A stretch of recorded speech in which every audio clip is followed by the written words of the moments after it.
Good morning, children. I hope all of you are keeping well. Now, let us all say the word of God to receive God's blessings. John 14:26. But the Advocate, the Holy Spirit, whom the Father will send in my name, will teach you everything and remind you of all that I have said to you. Today, you will learn about how does a computer work. Today, you will learn following contents: introduction on a computer, advantages of the computer, limitations of the computer, data input, IPO model. Computer. You know, computer is an electronic machine. Why is it called so? Because it gets energy from electricity for working. It is also called a smart machine. Smart in the sense it does the calculation in a fast rate. You know, computers are used in most places. You can see computers are used in schools, colleges, homes, hospitals, etc. Nowadays, without computer, you can't imagine anything. Almost every places people are using computer. Why computers are used in most places?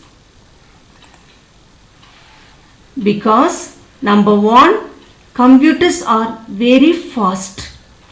You know, within a fraction of seconds, it completes the work. You can complete your work very fast with the help of a computer.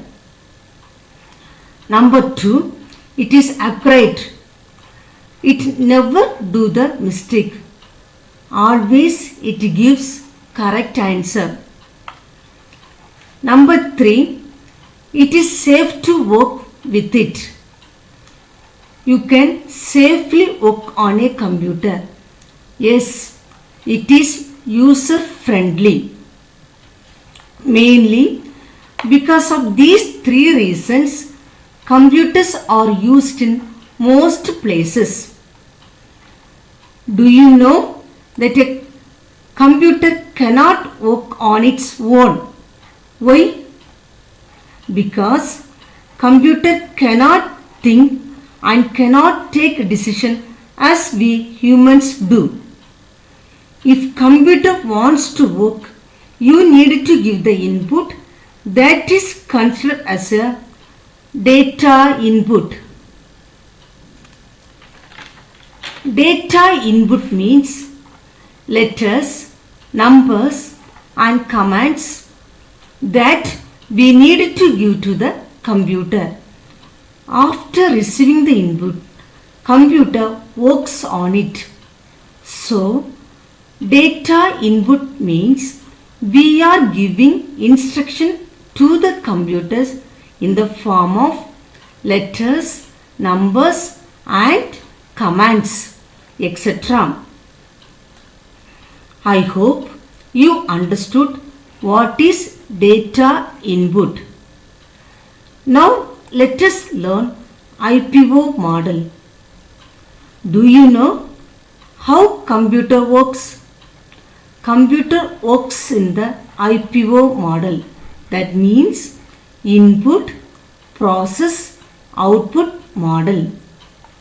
You know, computer works step by step. They are input, processing, output. These steps are known as IPO model. Before learning how input, process, output support to the computer for working, we should see the daily life examples of input, process, output. Here I am showing two examples. The first examples of IPO in our daily life is making the toy. Here you can see three boxes having clay, that is input. The child is playing with that clay, that means he is preparing something with that clay. That is called process. You can see here he made three toys with that clay, that is output. The second examples of IPO in our daily life is making the mango shake. Ingredients are mango pulp, sugar and milk. These are known as input. These ingredients are getting blended in a mixer grinder. This is known as processing. After blending, we get mango shake. Here, mango shake is output. Now, we have seen IPO model from our daily life. You understood? Do you know where does the term computer come from? The word computer comes from the word compute, which means to calculate. So, computer is mainly used for calculation. Children, I have given two activities for you to do. Activity 1. Write the names of the pots in the given boxes. Page number 1. Activity 2. Complete the table. Page number 7. Thank you.